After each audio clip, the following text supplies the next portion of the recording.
राज्यामध्ये विविध भागांमध्ये जी काही अतिवृष्टी होते आहे त्या संदर्भात आता आपल्या राज्याच्या कंट्रोल रूमवरनं आम्ही संपूर्ण राज्यात संवाद साधला। सगळे प्रमुख अधिकारी देखील जिल्हाधिकारी असतील, विभागीय आयुक्त असतील, असे सगळे आम्हाला ऑनलाईन उपलब्ध होते। साधारणपणे आपल्याला माहिती आहे की गेले 2 दिवस काही भागांमध्ये खूप अतिवृष्टी होते आणि साधारणपणे 18 ते 21 या दरम्यान विविध भागांमध्ये पुन्हा अतिवृष्टी होण्याचे त्या ठिकाणी चान्सेस आहेत। विशेषतः जवळपास 15-16 जिल्हे असे आहेत की त्यातल्या काही जिल्ह्यांमध्ये रेड अलर्ट आहे आणि काही जिल्ह्यांमध्ये ऑरेंज अलर्ट आहे आणि म्हणून अशा सगळ्या जिल्ह्यांमध्ये पुढची देखील व्यवस्था जी आहे ती योग्य प्रकारे व्हावी या दृष्टीने आपला प्रयत्न चाललेला आहे। कोकण विभाग जो आहे या कोकण विभागामध्ये जास्तीत जास्त रेड अलर्ट आपल्याला पाहायला मिळतोय। विशेषतः आता जगबुडी असेल, आंबा असेल, कुंडलिका असेल यांनी इशारा पातळीपर्यंत आता हे पोहोचलेले आहेत, त्यामुळे त्या ठिकाणी आपण अधिक लक्ष देतोय। मागच्या काही वर्षांपासून वशिष्ठीमुळे चिपळूणमध्ये मोठ्या प्रमाणात आपल्याला माहिती आहे पूर येतो, तर वशिष्ठीच्याही पातळीवर त्या ठिकाणी नजर ठेवलेली आहे आणि आवश्यकता पडली तर ज्या काही उपाययोजना करायच्या त्याचं प्लॅनिंग देखील करायला आपण सांगितलेलं आहे। नाशिक विभागाचा जर आपण विचार केला तर नाशिकमध्ये विशेषतः तापी आणि हतनूरला खूप मोठ्या प्रमाणात त्या ठिकाणी पाणी आल्यामुळे रावेरच्या भागामध्ये अधिक पाणी त्या ठिकाणी शिरलेलं आहे आणि सगळ्यात जास्त नाशिक विभागामध्ये जळगाव जिल्हा अफेक्टेड आहे। जळगाव जिल्ह्यामध्ये सुरुवातीला पाणीच नव्हतं, पण गेल्या 2-3 दिवसात प्रचंड अतिवृष्टी त्या ठिकाणी झाली आणि त्यामुळे घरांचं नुकसान असेल, प्राण्यांचं नुकसान असेल, हे देखील मोठ्या प्रमाणात त्या ठिकाणी झालेलं आहे। पुणे जिल्हा जो आहे, पुणे जिल्ह्यातल्या सगळ्या धरणांमध्ये अतिशय चांगलं पाणी आहे, पण आता कुठलंच धरण तिथे इशारा पातळीवर नाही, त्याच्यामुळे त्या ठिकाणी आपण लक्ष ठेवून आहोत। पण विशेषतः अलमाटी जी आहे त्या अलमाटीचा जो काही धोका आपल्याला कोल्हापूरला होऊ शकतो त्या दृष्टीने कर्नाटक सरकारशी सातत्याने आपली चर्चा चाललेली आहे। एसीएस लेवलवर, त्यानंतर आपले जे काही त्या ठिकाणचे चीफ इंजिनियर आहेत त्यांच्या लेवलवर चाललेली आहे।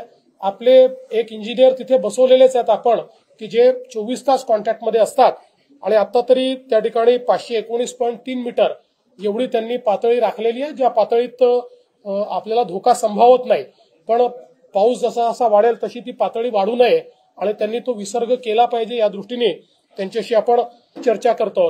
एक अजून आता महत्वाचा प्रयत्न आपला चाललेला आहे की जे हिप्परगी आहे त्या हिप्परगीमुळे आता त्याचं बॅकवॉटर आणि त्याचा मागच्या आपल्या सगळ्या भागामध्ये परिणाम होतो आणि हिप्परगी जवळपास पूर्णपणे त्या ठिकाणी भरलेला आहे आणि म्हणून त्याचाही विसर्ग करावा अशा प्रकारे आपण कर्नाटक सरकारला विनंती केलेली आहे आणि त्यांच्याशी त्या संदर्भात प्रयत्न चाललेला आहे।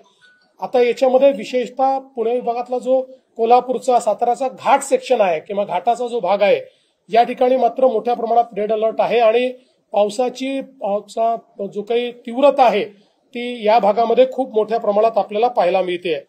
आपण जर इकडे छत्रपती संभाजीनगर विभागामध्ये आलो तर या ठिकाणी बीड, लातूर आणि नांदेड या ठिकाणी मोठ्या प्रमाणात पूरस्थिती आहे। मागच्या काळात हिंगोली, परभणीतही पाऊस जोरात आला, पण आताच्या परिस्थितीमध्ये गेले 2 दिवस आणि पुढचे 3 दिवस बीड, लातूर आणि नांदेड इथली पूरस्थिती जी आहे ही जरा संभावित आहे। विशेषतः आपल्याला माहिती आहे की नांदेड जिल्ह्यामध्ये मुखेडच्या भागामध्ये जो मुक्रमाबाद आहे त्या ठिकाणी जवळपास 206 mm पाऊस पडला, म्हणजे ढगफुटी सदृश अशा प्रकारचा पाऊस हा त्या ठिकाणी पडलेला आहे आणि त्यामुळे जवळपास 5 लोक बेपत्ता झाले, 150 पेक्षा जास्त जनावरांचा वाहून गेल्याचा किंवा मृत्यू झाल्याचा संभव आहे आणि विशेषतः खूप लोक त्या ठिकाणी अडकले होते। एनडीआरएफची टीम, एसडीआरएफची टीम त्या ठिकाणी आपण नेलेली आहे आणि आता मिलिटरीची टीम देखील त्या ठिकाणी पोहोचलेली आहे। मिलिटरीलाही आपण पाचारण केलं होतं, तेही त्या ठिकाणी पोहोचल्यात। रामणगाववरनं 226 लोकांना त्या ठिकाणी काढलेलं आहे, अजून 3 गावातनं लोक काढण्याचं काम चाललेलं आहे आणि आता थोडा पावसाची तीव्रता कमी झाल्यामुळे त्या ठिकाणून लोकांना आता काढता येत आहे आणि लोकांना सुखरूप काढण्याचं काम हे मोठ्या प्रमाणात चाललेलं आहे। आपण जर छत्रपती संभाजीनगरचा हा किंवा या 3-4 जिल्ह्यांचा विचार केला तर जवळपास 800 गावं ही पाण्यामुळे बाधित झालेली आहेत आणि साधारण 1 लाख हेक्टर शेतीचं नुकसान हे त्या ठिकाणी झालेलं आहे। तेलंगणाचा जो श्रीराम सागर आहे त्याचाही विसर्ग जो आहे तो आता कमी करायला आपण विनंती केली आणि आपल्या विनंतीला मान देऊन त्यांनी 1 लाख क्युसेक्सवरनं तो 75,000पर्यंत कमी केलेला आहे। त्यामुळे ही तीव्रता जी आहे ती कुठेतरी कमी होईल। आता इसापूर आणि विष्णुपुरी हेही आता इशारा पातळीकडे चाललेले आहेत, म्हणून तिथलाही विसर्ग वाढवलेला आहे। विशेषतः विष्णुपुरीकडे अधिक लक्ष आपल्याला द्यावं लागेल, कारण आता जर खूप मोठ्या प्रमाणात पाऊस झाला तर त्याचा धोका मग पुढे नांदेडपर्यंत सगळा संभावित आहे आणि त्याही दृष्टीने सगळा जो प्रयत्न आहे तो सगळा प्रयत्न चाललेला आहे। पोचमपाडच्या संदर्भातही नीट कोऑर्डिनेशन तेलंगणा सरकारची चाललेलं आहे आणि आपण जी काही विनंती त्या ठिकाणी केलेली आहे त्यानुसार पातळी जी आहे ती त्यांनी ठेवलेली असल्यामुळे त्या ठिकाणी आता तरी गोष्टी कंट्रोलमध्ये आहे। नागपूर विभागामध्ये जर आपण विचार केला तर साधारणपणे चंद्रपूर आणि गडचिरोलीमध्ये ऑरेंज अलर्ट हा आता पुढच्या 2-3 दिवस दिलेला आहे। सध्या तरी खूप पुराची स्थिती नाही आहे, पण दक्षिण गडचिरोलीमध्ये थोडी पूर सदृश स्थिती आता बिल्टअप होते आहे आणि पुढच्या 2 दिवसामध्ये इथे कदाचित पावसाची परिस्थिती वाढू शकते। त्या दृष्टीनं देखील हे काम चाललेलं आहे आणि पूर्णपणे ज्या व्यवस्था करायला पाहिजे त्या व्यवस्था त्या ठिकाणी केल्या आहेत। आपण जर अमरावती विभागाचा विचार केला तर अमरावती विभागामध्ये अकोल्यात पूर सदृश स्थिती निर्माण झाली होती। विशेषतः मूर्तिजापूर आणि पातूर इथे अजूनही पाऊस मोठ्या प्रमाणात चाललाय, पण बाकी ठिकाणचा पाऊस थोडा कमी झाल्यामुळे आता ही पूर सदृश परिस्थिती कमी होते। चांदूर रेल्वे, तिवसा, मेहकर, वाशिम, उमरखेड, महागाव, झरी जामणी, पुसद या सगळ्या भागांमध्ये मोठ्या प्रमाणात पावसामुळे नुकसान झालेलं आहे। विशेषतः शेतीचं नुकसान झालेलं आहे।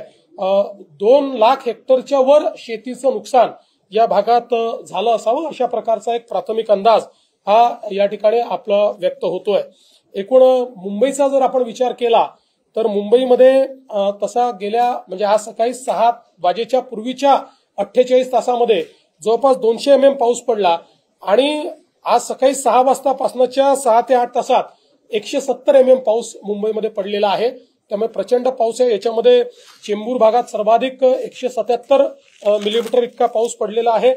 यावेळेस विशेष जो काही पावसाचा जोर आपल्याला दिसतोय तो शहर भाग आणि पूर्वी उपनगर म्हणजे ईस्टर्न सबर्ब्स ज्याला म्हणतो त्या क्षेत्रामध्ये जास्तीत जास्त पावसाचा जोर आपल्याला दिसतोय। एकूण 14 ठिकाणी वॉटर लॉगिंग झालेलं आहे, ज्यापैकी 2च ठिकाणी ट्रॅफिक पूर्णपणे थांबवावं लागलं, बाकी ठिकाणचा ट्रॅफिक चाललेला आहे। अर्थात ट्रॅफिक पूर्ण मुंबईमध्ये स्लो झालेला आहे, पण ट्रॅफिक असा कुठेही पूर्णपणे थांबलेला नाही।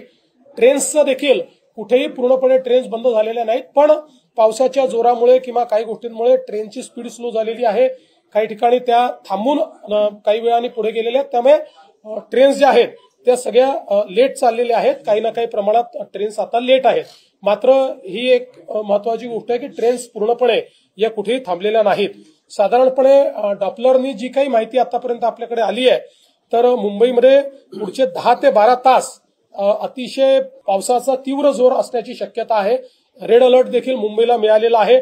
आज आपण सकाळचं सत्र तर नव्हतं, पण दुपारच्या सत्रामध्ये शाळांना सुट्टी दिलेली आहे आणि मंत्रालयात वगैरे देखील आपण हे सांगतोय की दुपारी लवकर 4 वाजेनंतर लोकांना निघून जायची परवानगी जी आहे ती आपण या ठिकाणी देतो आहोत, कारण ही जशी जशी इंटेन्सिटी वाढेल तसं तसं लोकांना किंवा कर्मचाऱ्यांनाही जाण्याकरता अडचणी होतील। आज संध्याकाळी 6-6:30 नंतर हाय टाईड आहे किंवा त्या ठिकाणी साधारण 3 मीटरच्या लाटा असतील। उद्या 4 मीटरपर्यंत लाटा ज्या आहेत त्या अपेक्षित आहेत। त्यामुळे हा जो काही भरतीचा काळ आहे त्या काळामध्ये लोकांनीही काळजी घेतली पाहिजे। अनेक वेळा लाटा पाहण्याच्या नादांमध्ये लोक अडचणीमध्ये येतात, त्यामुळे हे लक्षात घेतलं पाहिजे की आज संध्याकाळी 6 नंतर आणि उद्या या 3 मीटर आणि 4 मीटरच्या लाटा या त्या ठिकाणी असतील। त्या काळामध्ये मोठ्या प्रमाणात पाऊस असेल, त्यामुळे समुद्राची पातळी आणि नाल्यांची पातळी सारखी असेल आणि म्हणून आपल्याला मोठ्या प्रमाणात पाणी पंपिंग करावं लागेल।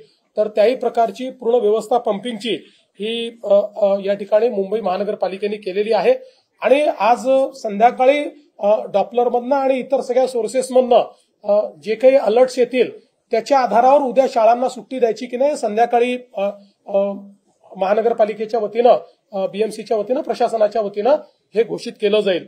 आतापर्यंत जो काही अंदाज आलेला आहे त्याच्यामध्ये संपूर्ण महाराष्ट्रात एकूण 4 लाख हेक्टर जी काही जमीन आहे ही म्हणजे त्याच्यावरची पिकं जी आहेत ती पिकं पावसामुळे बाधित झालेली आहेत आणि याच्यामध्ये विशेषतः यवतमाळ, नांदेड, वर्धा, बीड, वाशिम वगैरे हा जो सगळा भाग आहे याच्यामध्ये जास्तीत जास्त सर्कलमध्ये म्हणजे वाईड स्प्रेड अशा प्रकारचं नुकसान जास्तीत जास्त सर्कलमध्ये हे या ठिकाणी दिसत आहे।